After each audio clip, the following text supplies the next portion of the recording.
यूक्रेनी हमले के बाद रूस का पलटवार, भीषण पलटवार। पोर्ट सिटी ओडेसा पर रूस का ड्रोन अटैक हुआ।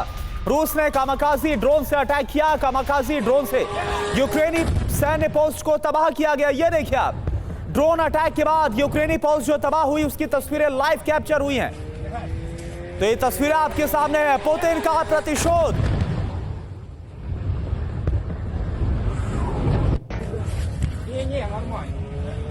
और एक और बड़ी खबर, यूक्रेन पर अब बहुत बड़े हमले की तैयारी में है व्लादिमीर पुतिन। खबर क्या आ रही है?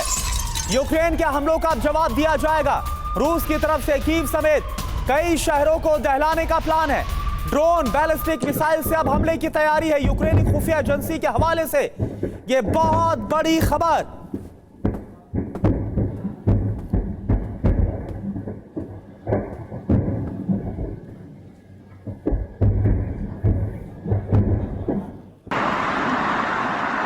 UEM Jaipur is a perfect target for prospective students aspiring for good jobs, good education with future-ready skills.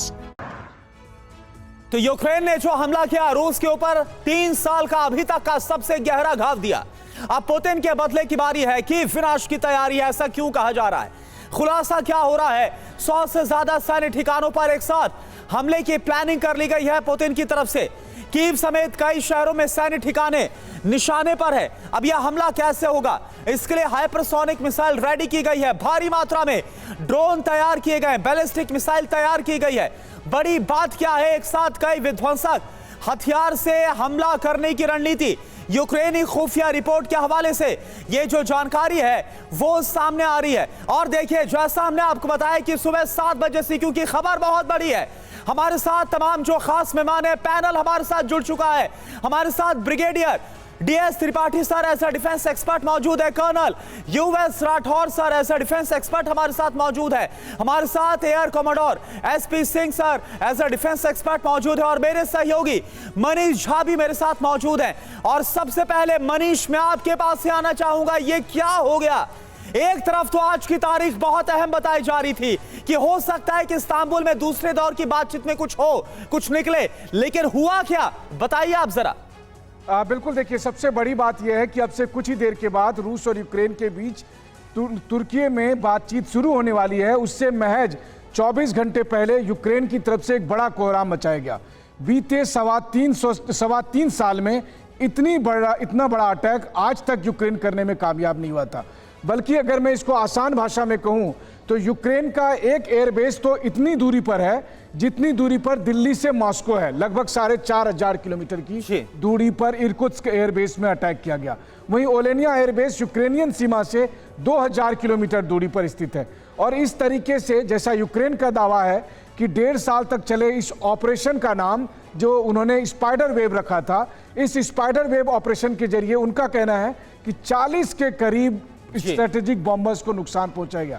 अगर ये है तो रूस को एक बड़ा झटका लगा है और जाहिर है कि रूस की तरफ से इसकी जवाबी कार्रवाई की जा रही है और आने वाले समय में की भी जाएगी। बिल्कुल, ये रूस को बहुत बड़ा झटका। और उसके बाद व्लादिमीर पुतिन क्या करेंगे, इसको लेकर भी इनपुट सामने आ रहे हैं। और US राठौर सर, ये मैं आपसे समझना चाहूंगा, देखिए वही हुआ जो 41 में पर्ल हार्बर हुआ था। अमेरिका को इतना गहरा घाव जापान ने दिया था। अब जो हमला यूक्रेन ने किया है, बीते 3 साल का सबसे बड़ा हमला, आगे क्या होता हुआ आप देख रहे हैं?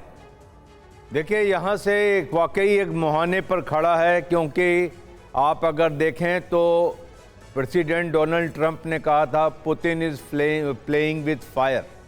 और यहाँ पर एक चीज़ हो रही है, शांति वार्ता इस्तांबुल में चल रही है और साथ में ये अटैक भी होता है। और इस अटैक पे इतना बड़ा जख्म दिया है रूस को कि इनके जितने भी स्ट्रेटेजिक बॉम्बर्स हैं जिनसे ये यूक्रेन में मिसाइल्स लॉन्च करते थे, एयर क्रूज लॉन्च मिसाइल्स, वो सारी यहाँ पर बॉम्बर्स नष्ट हुए। सबसे बड़ी बात है इसको ऑर्गेनाइज कैसे किया है। जैसा कि मनीष ने कहा, स्पाइडर्स वेब इसका नाम था। और ये आप देखें कि इतनी दूर एक्सट्रीम एंड ऑफ रशिया वहां पर आमूर के इलाके में जाकर के इन्होंने किया है। 4300 किलोमीटर अंदर घुसकर सर। पूरी रशिया की जितनी चौड़ाई है एक्सट्रीमेंट, वो Exactly. जगह जापान के नजदीक ज्यादा पड़ती है, एक मंगोलिया के नजदीक पड़ती है, और उस जगह को ऑर्गेनाइज करना एसबीयू ने, जो वहां की इंटेलिजेंस यूनिट है यूक्रेन की, उसने वाकई बहुत बड़ी चोट पहुंचाई है। अब ये पर्ल हार्बर से आपने तुलना की है, तो वाकई ये पर्ल हार्बर है, और देखने वाली बात होगी कि पुतिन का महाक्रोध अब यूक्रेन पर कैसे फूटेगा। बिल्कुल। और राठौर सर, हमने देखा था कि पर्ल हार्बर के बाद अमेरिका ऑफिशियली वर्ल्ड वॉर 2 का हिस्सा बना था, और 45 में इसके बाद जापान पर कैसे परमाणु बम गिराए गए थे, ये भी हमने देखा।